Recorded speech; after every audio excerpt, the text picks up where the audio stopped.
श्री राधा कृष्ण मंगलम मे भविता।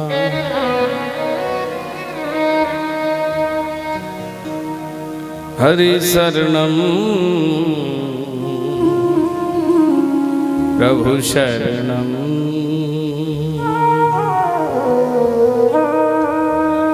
धन्य है आप समस्त भक्तगण, मेरे नौजवान भाई, उपस्थित मातृशक्ति, सम्मान के योग बुजुर्ग जन।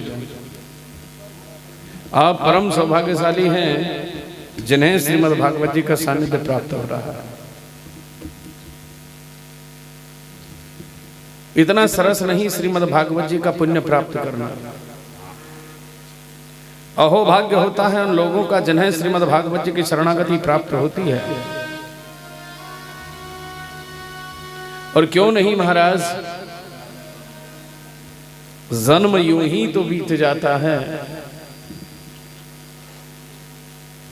बड़ा सुंदर भाव रखा है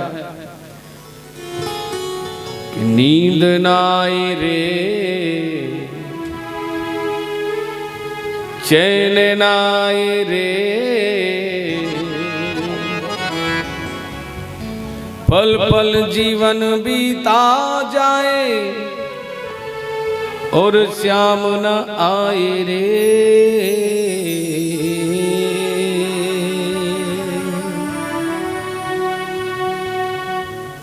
कि नींद न आए रे, चैन न आए रे, पल पल जीवन बीता जाए ये श्याम न आए रे, नींद न आए रे।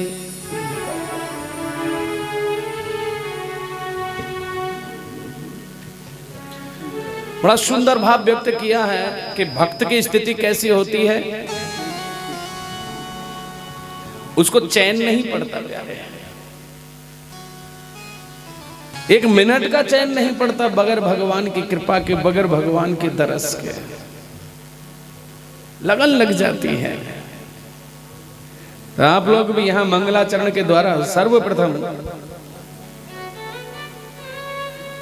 भगवान के श्री चरणों में अपनी हाजिरी लगाते हुए बड़े भाव के साथ श्रीमद् भागवत जी का मंगलाचरण गाएंगे। उसके बाद पावन कथा श्रवण करने के लिए प्राप्त होंगे।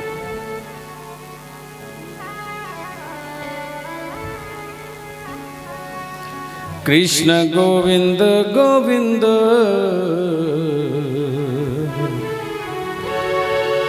गोपाल नंदलाल। कृष्ण गोविंद गोविंद गोपाल नंदलाल। कृष्ण गोविंद गोविंद गोपाल नंदलाल। राधे गोविंद गोविंद गोपाल नंदलाल। राधे गोविंद गोविंद गोपाल नंदलाल। कृष्ण गोविंद गोविंद गोपाल नंदलाल। कृष्ण गोविंद गोविंद गोपाल नंदलाल। राधे गोविंद गोविंद गोपाल नंदलाल। राधे गोविंद गोविंद गोपाल नंदलाल। हे गोपाल नंदलाल, हे गोपाल नंदलाल, हे गोपाल नंदलाल, हे गोपाल नंदलाल।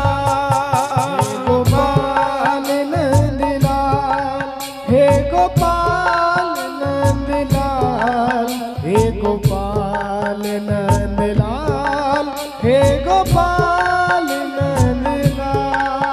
हे गोपाल नंदलाल, हे गोपाल नंदलाल, हे गोपाल नंदलाल, हे गोपाल नंदलाल। हे गोपाल नंदलाल,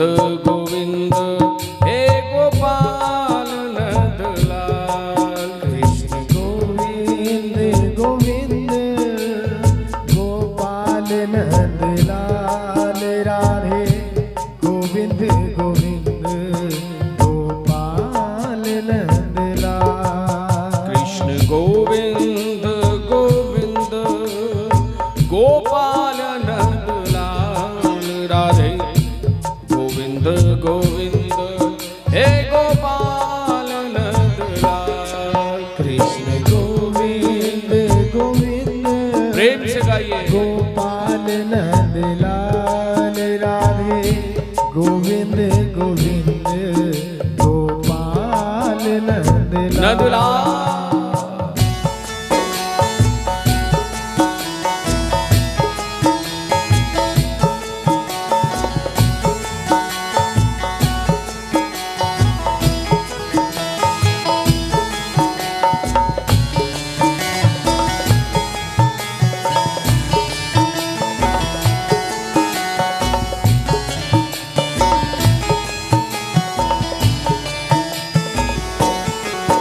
वह मोती न मुक्ति के मंदिर में प्रमोद भरा ब्रज धाम में है। इतनी छवि और कहीं भी नहीं जितनी छवि सुंदर श्याम में है। जितनी छवि सुंदर श्याम में है जितनी छवि सुंदर श्याम में है। सच में न सरोज सुधा रस में ललाम लता भी राम में है।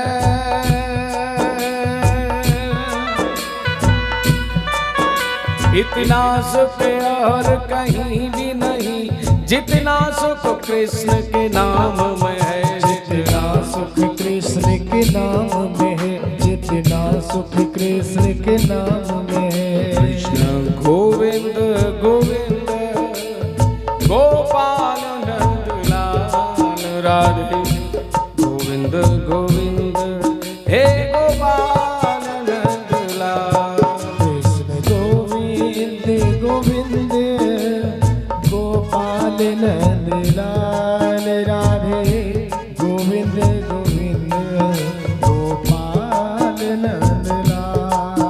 कृष्ण गोविंद गोविंद गोपाल नंदलाल राधे गोविंद गोविंद हे गोपाल नंदलाल। कृष्ण गोविंद गोविंद गोपाल नंदलाल हे राधे गोपाल गोविंद गोविंद गोपाल नंदलाल।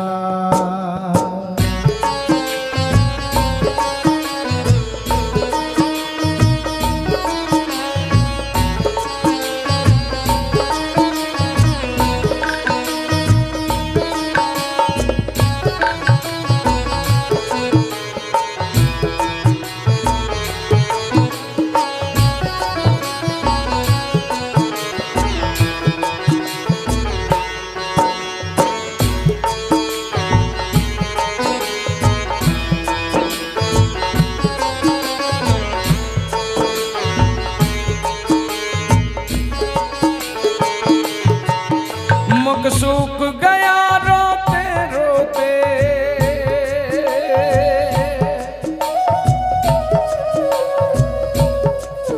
मुख सूख गया रोते रोते जब अमृत ही बरसाया तो क्या। त्रिगलोचन बंद हमारे हुए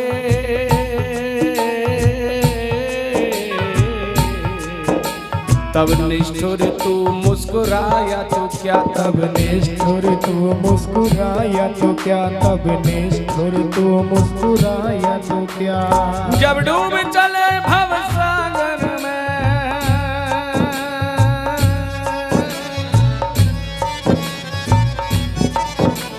जब डूब चले भव सागर में तब नाव किनारे पे लाया तो क्या। जब जीवन ही न रहा जग में तब आकर दरस दिखाया तो क्या। तब आकर दरस दिखाया तो क्या तब आकर दरस दिखाया तो क्या। कृष्ण गोविंद गोविंद गोविंद गोपाल नंद राधे गोविंद गोविंद हे गोपाल नंदलाल। कृष्ण गोविंद गोविंद गोपाल नंदलाल राधे गोविंद गोविंद गोपाल नंदलाल। कृष्ण गोविंद गोविंद गोपाल नंदलाल राधे गोविंद गोविंद हे गोपाल नंदलाल। कृष्ण गोविंद गोविंद श्री राधे नंदलाल राधे गोविंद गोविंद गोपाल नंदलाल।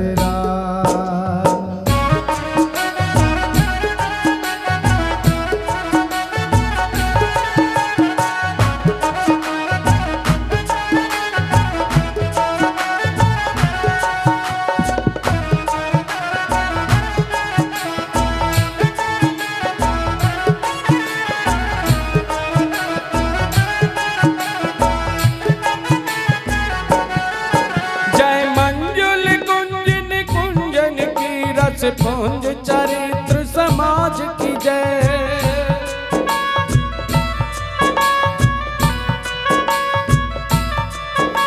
जय मंजुल कुंजन कुंजन की रस पुंज चरित्र समाज की जय।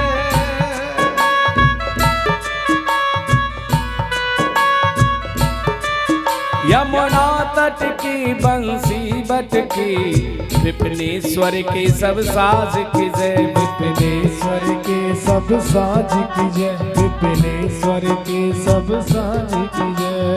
ब्रज गोपी गोपी कुमारन की हो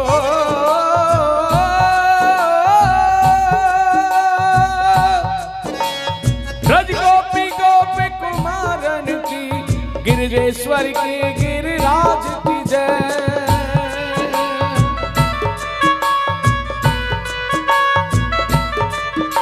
ब्रज के सब संतन भक्तन की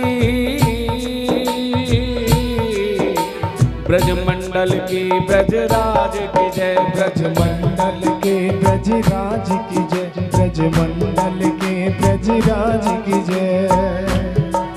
कृष्ण गोविंद गोविंद गोविंद गोपाल नंदलाल राधे गोविंद गोविंद हे गोपाल नंदलाल।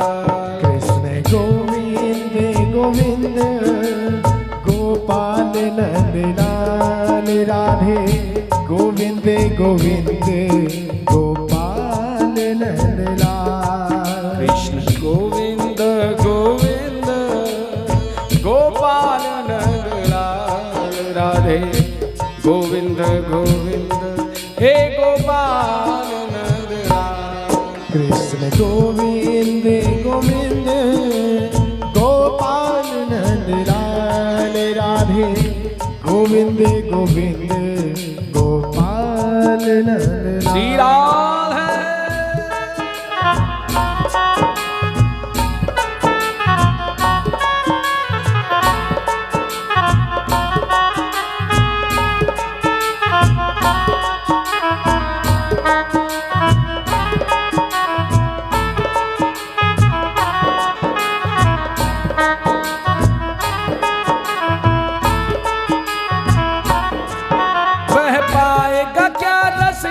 चस्का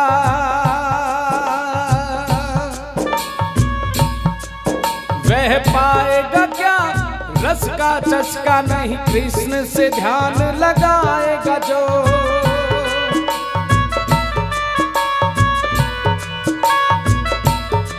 हे ब्रज धूल लपेट कलेवर में गुण नित्य किशोरी के गाएगा जो। गुण नित्य किशोरी के गाएगा जो। गुण नित्य किशोरी के गाएगा जो। श्री कृष्णानंद समझाई रहे गुनियों की सुसंगत जाएगा जो।